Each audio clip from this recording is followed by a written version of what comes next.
Hello बच्चों, स्वागत है आपका एक बार फिर से आपके अपने YouTube चैनल पर। और चलते हैं, शुरू करते हैं आज की इस वीडियो के ये 30 क्वेश्चन। बच्चों, ये हिंदी के 30 क्वेश्चन मोस्ट और सिलेक्टेड क्वेश्चन हैं जो कि आपके विगत परीक्षाओं में पूछे गए हैं। और जो पहला क्वेश्चन है बच्चों की, निम्न विकल्पों में से कौन सा सरोवर का पर्यायवाची नहीं है? क्वेश्चन नंबर एक क्या है बच्चों की, निम्न विकल्पों में से कौन सा सरोवर का पर्यायवाची शब्द नहीं है? चार ऑप्शन दिए गए हैं। तड़ाग, दूसरा ऑप्शन है शतदल, तीसरा है जलाशय, फोर्थ है सर। तो इन चारों में से इसका राइट आंसर क्या बनेगा? तो इसका राइट आंसर होगा बच्चों शतदल। शतदल जो होता है बच्चों, यह सरोवर का पर्यायवाची नहीं होता है। तड़ाग और जलाशय और सर, ये क्या सरोवर के पर्यायवाची हैं। तो ऑप्शन नंबर बी इस क्वेश्चन का ये राइट आंसर होगा। ठीक है, बढ़ते हैं नेक्स्ट क्वेश्चन की ओर। नेक्स्ट क्वेश्चन है question number two. Question number two क्या है कि भारतेंदु हरिश्चंद्र द्वारा संपादित पत्रिका इनमें से एक नहीं है, उसे क्या हमें पहचानना है? यानी ये चार पत्रिकाएं दी गई हैं भारतेंदु हरिश्चंद्र द्वारा संपादित, इनमें से क्या तीन है और एक नहीं है? तो उस एक को हमें बताना है। तो पहला ऑप्शन है बाल बोधनी, दूसरा है हरिश्चंद्र मैगजीन, तीसरा ऑप्शन है आनंद कादम्बनी और फोर्थ ऑप्शन है कवि वचन सुधा। तो इन चारों में से हमें इसका राइट आंसर बताना है, क्या होगा? तो बच्चों, इस क्वेश्चन का जो राइट आंसर होगा वह होगा ऑप्शन नंबर सी, आनंद कादम्बनी। आनंद कादम्बनी जो है बच्चों, ये भारतेंदु हरिश्चंद्र द्वारा संपादित रचना नहीं है। तो ऑप्शन नंबर सी इस क्वेश्चन का ये राइट आंसर हो जाएगा। ठीक है, बढ़ते हैं नेक्स्ट क्वेश्चन की ओर। नेक्स्ट क्वेश्चन है क्वेश्चन नंबर तीन।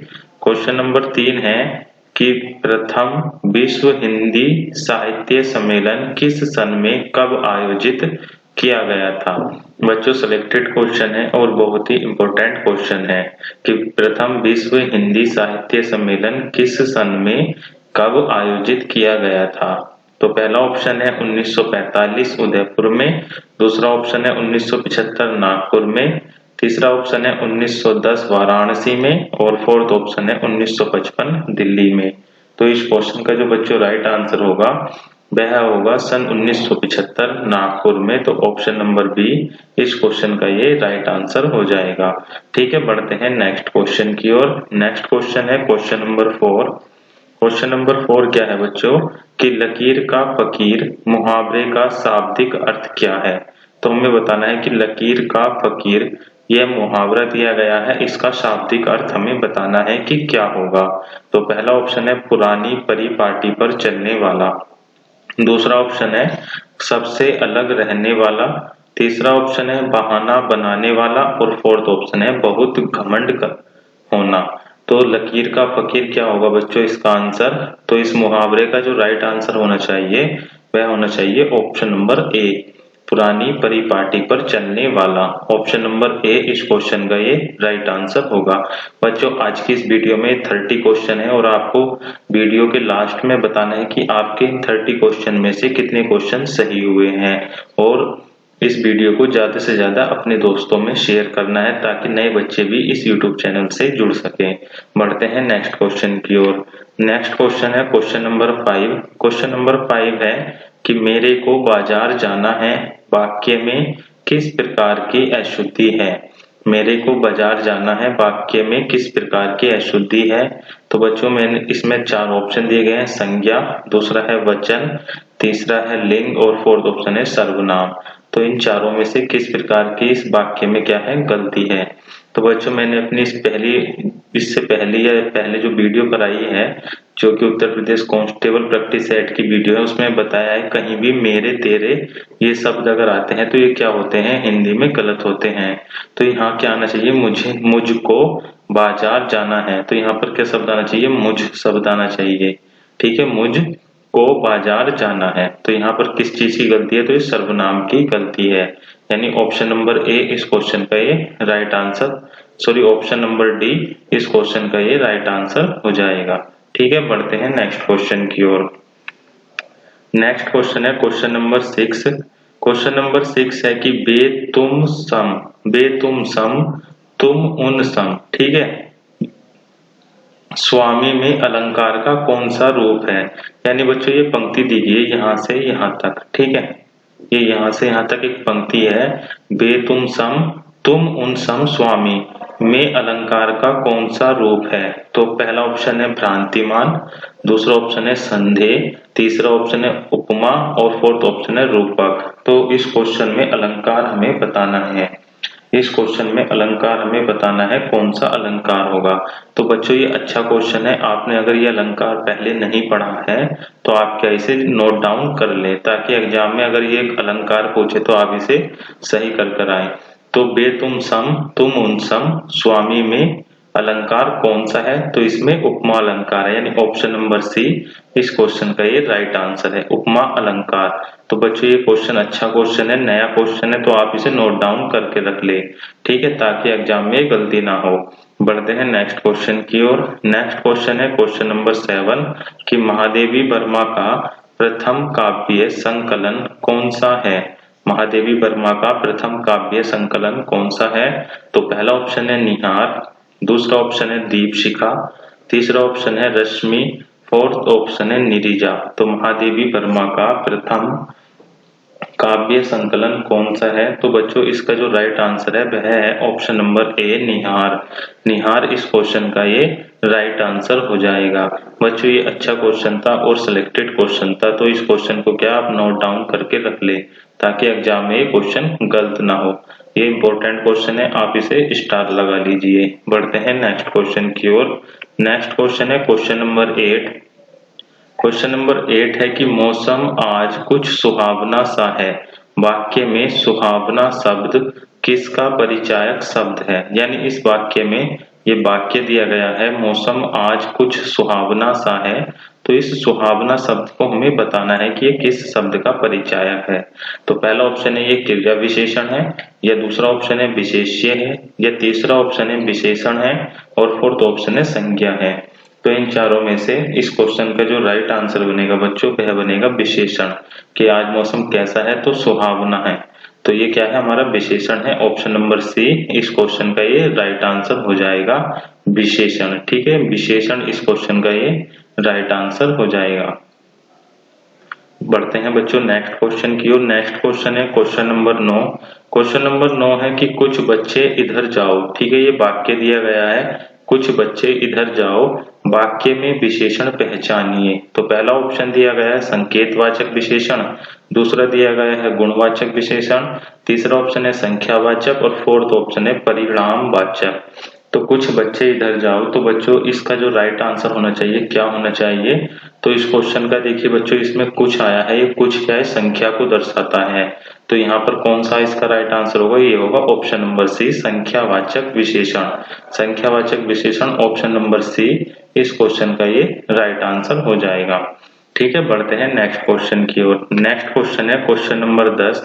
क्वेश्चन नंबर 10 है कि कदाचित संध्या को पानी बरसे, ठीक है, कदाचित संध्या को पानी बरसे, इस वाक्य का काल पहचाने, ठीक है। इस वाक्य का हमें काल पहचानना है कि कदाचित संध्या को पानी बरसे, इस वाक्य का काल पहचाने। तो पहला ऑप्शन है सामान्य भविष्य काल, दूसरा ऑप्शन है संभाव्य भविष्य काल, तीसरा है वर्तमान काल और फोर्थ ऑप्शन है भूतकाल। तो क्वेश्चन नंबर 10 का जो राइट आंसर होगा बच्चों वह क्या होना चाहिए? तो बच्चों देखिए कदाचित यानी संभावना की जा रही है, कदाचित जो वर्ड आया है ये किसे दर्शा रहा है? तो ये संभावना को दर्शा रहा है, ठीक, कि कदाचित संध्या को पानी बरसे, संध्या मतलब शाम को, कि शाम को पानी बरसे, तो यह आने वाले समय की बात हो रही है। तो वाक्य किसमें होगा? हमारा भविष्य में होगा।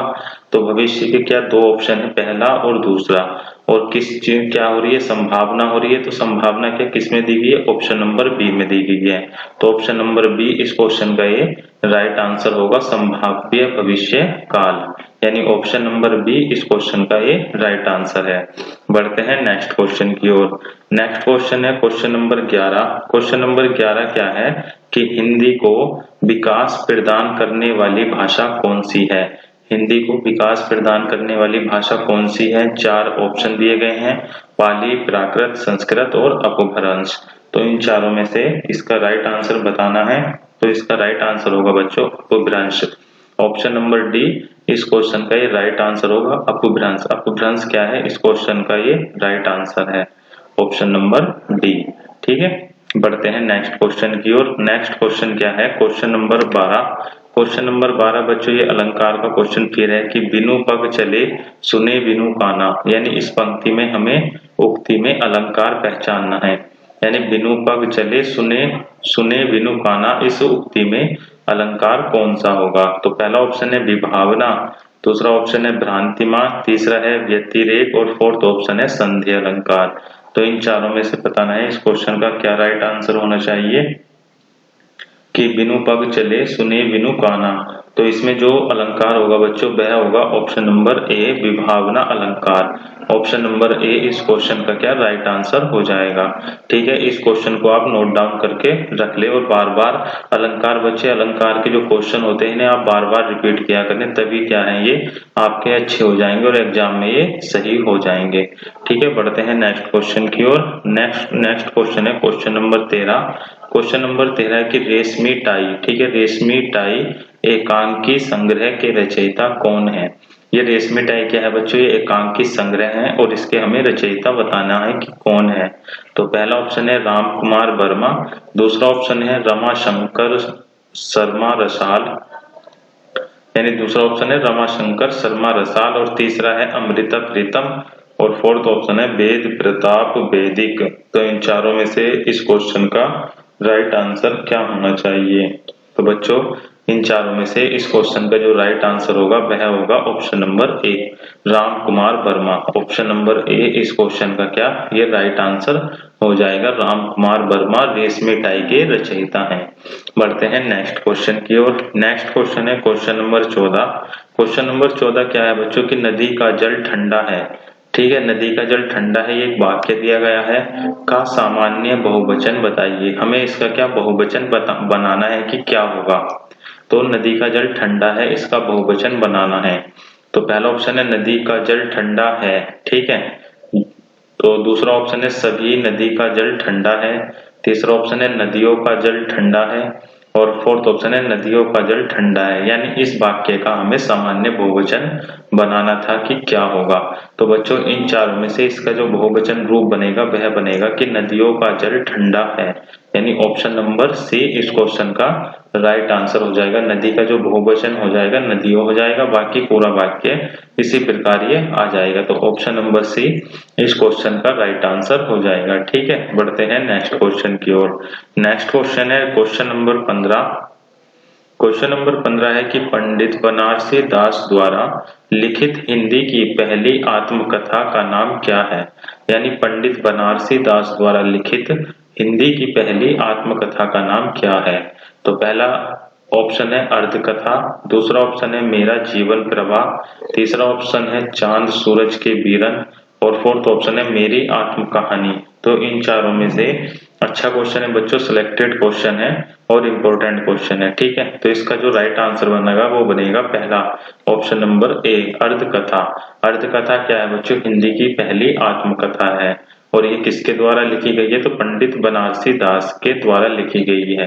तो ऑप्शन नंबर ए इस क्वेश्चन का ये राइट आंसर होगा। ठीक है, अच्छा क्वेश्चन है बच्चों, सिलेक्टेड क्वेश्चन है, तो आप इसे जरूर ध्यान कर अच्छे से याद कर लें। नेक्स्ट क्वेश्चन है क्वेश्चन नंबर 16 कि हरिपद कोमल कमल से, ये पंक्ति दी गई है हरिपद कोमल कमल से, उक्त पंक्ति में कौन सा अलंकार है? ठीक है, तो ये पूरी पंक्ति नहीं है, एक पंक्ति दी गई है और इसमें पूछ लिया कि उसने कौन सा अलंकार है। तो पहला है यमक अलंकार, दूसरा है उपमा, तीसरा है रूपक, और फोर्थ ऑप्शन है उत्प्रेक्षा। तो बताना है कि हरिपद कोमल कमल से पंक्ति में कौन सा अलंकार है। तो बच्चों इस पंक्ति में जो अलंकार होगा वह होगा उपमा अलंकार। ऑप्शन नंबर बी इस क्वेश्चन का ये राइट आंसर हो जाएगा। तो अच्छे से आप इसे याद रख लेना। ठीक है, बढ़ते हैं नेक्स्ट क्वेश्चन की ओर। नेक्स्ट क्वेश्चन है क्वेश्चन नंबर 17। क्वेश्चन नंबर 17 बच्चों कई बार ये एग्जाम में आया हुआ क्वेश्चन है और ये देखा हुआ क्वेश्चन है कि ताजमहल यहाँ रिक्त स्थान दिया गया है, का अद्भुत नमूना है। तो ताजमहल किसका अद्भुत नमूना है? तो पहला ऑप्शन है चित्रकला का, दूसरा शिल्प कला का, तीसरा ऑप्शन है स्थापत्य कला का और फोर्थ ऑप्शन है मूर्ति कला का। तो बच्चों जो ताजमहल है ये हमारा क्या स्थापत्य कला का एक अद्भुत नमूना है। तो ऑप्शन नंबर सी इस क्वेश्चन का ये राइट आंसर होगा। ठीक है, तो इस क्वेश्चन को भी आप अच्छे से याद कर ले। बढ़ते हैं नेक्स्ट क्वेश्चन की ओर। नेक्स्ट क्वेश्चन है क्वेश्चन नंबर 18। क्वेश्चन नंबर 18 क्या है बच्चों कि आधुनिक भारतीय आर्य भाषा का काल कब से कब तक का है? आधुनिक भारतीय आर्य भाषा का काल कब से कब तक का है? तो पहला ऑप्शन दिया गया है 1500 ईसा पूर्व से 800 ईसा पूर्व तक। दूसरा ऑप्शन दिया गया है कि 1 से 500 ईस्वी तक। तीसरा ऑप्शन है 500 ईस्वी से 1000 ईस्वी तक और फोर्थ ऑप्शन है 1000 ईस्वी से अब तक। तो आधुनिक भारतीय भाषा का जो काल है बच्चों वह 1000 ईस्वी से अब तक है, यानी ऑप्शन नंबर डी इस क्वेश्चन का ये राइट आंसर हो जाएगा। ठीक है, बढ़ते हैं नेक्स्ट क्वेश्चन की ओर। नेक्स्ट क्वेश्चन है क्वेश्चन नंबर 19। क्वेश्चन नंबर 19 क्या है कि नहीं पराग नहीं मधुर मधु नहीं विकास यही काल अली कली ही सो विंध्यो आगे कौन हवाल। तो ये इतनी पंक्ति दी गई है और इस पंक्ति में क्या हमें अलंकार को पहचानना है कि कौन सा अलंकार होगा। तो पहला ऑप्शन है अतिशयोक्ति, दूसरा है ब्रकोक्ति, तीसरा ऑप्शन है अनियोक्ति अलंकार और फोर्थ है विरोधाभास अलंकार। तो नहीं पराग नहीं मधुर मधु नहीं विकास यही काल अली कली ही सो विंध्यो आगे कौन हवाल। तो इसमें हमें अलंकार बताना है कि कौन सा होना चाहिए। तो बच्चों इसमें जो अलंकार होना चाहिए कौन सा होना चाहिए आपको बताना है। तो इस क्वेश्चन का जो राइट आंसर है वह है ऑप्शन नंबर सी अनियोक्ति अलंकार। ऑप्शन नंबर सी इस क्वेश्चन का ये राइट आंसर है अनियोक्ति अलंकार। ठीक है, अच्छे से इस क्वेश्चन को आप याद कर लेना ताकि एग्जाम में क्या ये गलत ना हो। बढ़ते हैं नेक्स्ट क्वेश्चन की ओर। नेक्स्ट क्वेश्चन है क्वेश्चन नंबर 20। क्वेश्चन नंबर 20 है कि सन 2014 के साहित्य अकादमी पुरस्कार विजेता उपन्यासकार रमेश चंद्र साहा के उपन्यास का नाम क्या है? तो हमें बताना है कि सन 2014 में साहित्य अकादमी पुरस्कार विजेता उपन्यासकार रमेश चंद्र साहा, ठीक है, रमेश चंद्र साहा के उपन्यास का हमें नाम बताना है। तो पहला ऑप्शन है मिलजुल मन, दूसरा है आग की हंसी, तीसरा ऑप्शन है विनायक और फोर्थ ऑप्शन है रेहन पर रघु। तो इस क्वेश्चन का राइट आंसर बताना है कि क्या होना चाहिए। तो इस क्वेश्चन का जो राइट आंसर है वह है बच्चों Vinayak, option number C. Option number C इस क्वेश्चन का राइट आंसर है विनायक। बढ़ते हैं नेक्स्ट क्वेश्चन की ओर।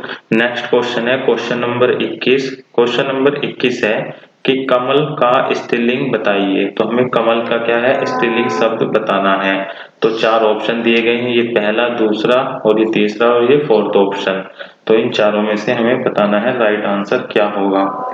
तो बच्चों जो कमल का स्त्रीलिंग शब्द होता है वह होता है कमलिनी। तो यानी ऑप्शन नंबर सी इस क्वेश्चन का ये राइट आंसर है। बच्चों ऑप्शन नंबर ए मत लगाना, देख लेना ये मात्रा किस प्रकार लगी हुई है और यहाँ पर न पे बड़ी की मात्रा आती है और ल पर छोटी की मात्रा आती है। तो ऑप्शन नंबर सी इस क्वेश्चन का ये राइट आंसर है। बढ़ते हैं नेक्स्ट क्वेश्चन की ओर। नेक्स्ट क्वेश्चन है क्वेश्चन नंबर 22। क्वेश्चन नंबर 22 है कि मुक्ति बोध के लिए जैनेन्द्र कुमार को किस पुरस्कार से सम्मानित किया गया था?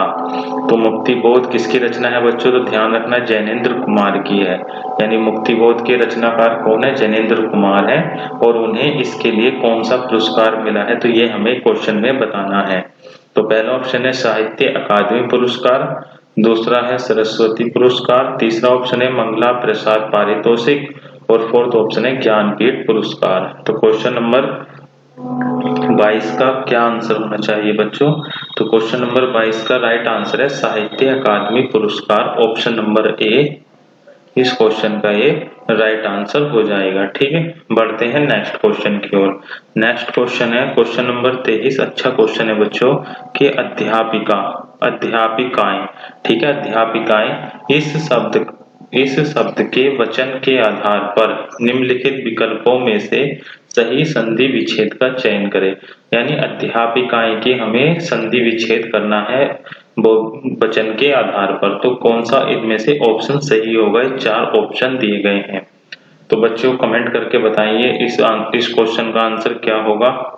तो इस क्वेश्चन का जो आंसर होना चाहिए बच्चों वह होना चाहिए ऑप्शन नंबर सी, अध्यापिका प्लस ये ए और ए पे चक्रबिंदी। ठीक है, ऑप्शन नंबर सी इस क्वेश्चन का ये राइट आंसर होगा।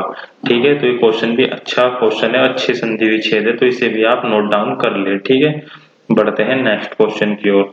नेक्स्ट क्वेश्चन है क्वेश्चन नंबर 24। क्वेश्चन नंबर 24 क्या है कि लोक में प्रचलित उक्ति जिसका मूल अर्थ बना रहता है और स्वतंत्र रूप से उसका प्रयोग भी किया जाता है, दिए गए विकल्पों में से सही उक्ति का चयन करें। यानी ये परिभाषा दी गई है बच्चों, ये परिभाषा दी गई है और हमें इस परिभाषा के आधार पर ही बताना है कि आंसर क्या होगा। कि लोक में प्रचलित उक्ति जिसका मूल अर्थ बना रहता है और स्वतंत्र रूप से उसका प्रयोग भी किया जाता है। ठीक है, दिए गए विकल्पों में से सही उक्ति का चयन करें। यानी ये लोकोक्ति बोलते हैं उसे, या मुहावरा बोलते हैं, या विशेषण, या फिर सर्वनाम। तो बच्चों इस क्वेश्चन का जो राइट आंसर होगा वह होगा ऑप्शन नंबर ए, लोकोक्ति। लोकोक्ति क्या है? ये लोक में प्रचलित उक्ति होती है जिसका मूल अर्थ बना रहता है और इसे स्वतंत्र रूप से भी प्रयोग में किया जाता है। तो ऑप्शन नंबर ए इस क्वेश्चन का क्या है? ये राइट आंसर है। ठीक है, बढ़ते हैं नेक्स्ट क्वेश्चन की ओर। नेक्स्ट क्वेश्चन क्या था बच्चों? क्वेश्चन नंबर 25 की काफूर होना, काफूर होना मुहावरे का सही अर्थ क्या है? तो पहला ऑप्शन है बड़ा काम करना, दूसरा है गद्दार होना, तीसरा ऑप्शन है भाग जाना और फोर्थ ऑप्शन है कलंकित होना। तो इन चारों में से सही आंसर हमें बताना है कि क्या होगा। कि काफूर होना मुहावरे का जो अर्थ होता है बच्चों वह होता है भाग जाना।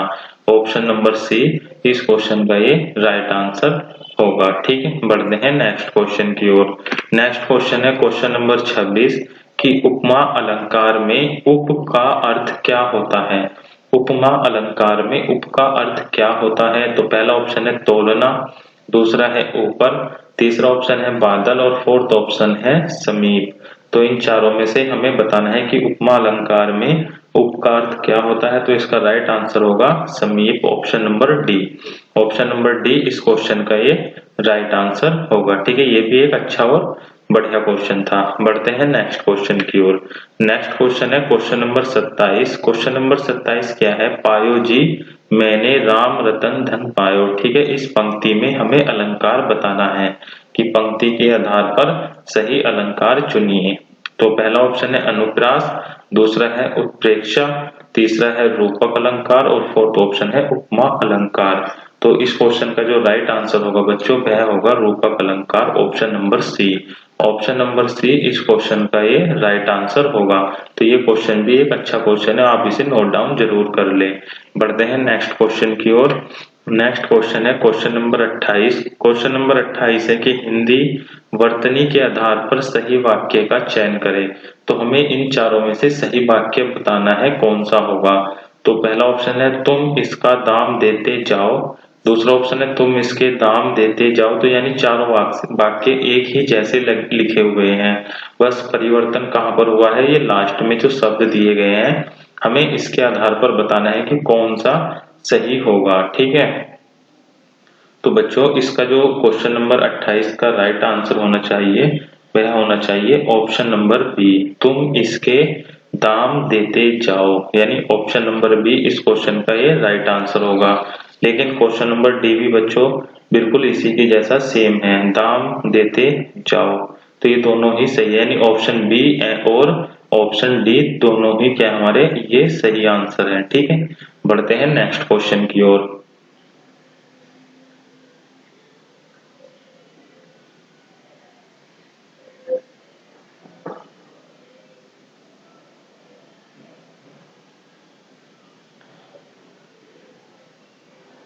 नेक्स्ट क्वेश्चन है बच्चों क्वेश्चन नंबर 29। क्वेश्चन नंबर 29 है कि झूठा सच के लेखक कौन है? झूठा सच के लेखक कौन है? तो पहला ऑप्शन है यशपाल, दूसरा है कबीर और थर्ड ऑप्शन है विष्णु प्रभाकर और फोर्थ ऑप्शन है मैथिली शरण गुप्त। तो इन चारों में से इसका जो राइट आंसर होगा बच्चों झूठा सच, इसका राइट आंसर है यशपाल, ऑप्शन नंबर ए इस क्वेश्चन का क्या है ये राइट आंसर हो जाएगा। ठीक है, बढ़ते हैं नेक्स्ट क्वेश्चन की ओर। नेक्स्ट क्वेश्चन है, और इस वीडियो का बच्चों ये लास्ट क्वेश्चन है। 30 क्वेश्चन आज की इस वीडियो में थे, और आपको इन 30 क्वेश्चन में से कितने क्वेश्चन आपके सही हुए आपको कमेंट बॉक्स में बताना है। क्या है कि किंचित तत्सम शब्द का तद्भव शब्द बताइए। यानी ये किंचित जो है बच्चों ये एक तत्सम शब्द है, और हमें इसका तद्भव रूप बताना है कि कौन सा होगा। तो पहला ऑप्शन है कुछ, दूसरा ऑप्शन है थोड़ा, और तीसरा ऑप्शन है लेकिन, और फोर्थ ऑप्शन है परंतु। तो बच्चों जो किंचित शब्द होता है इसका तद्भव रूप होता है कुछ।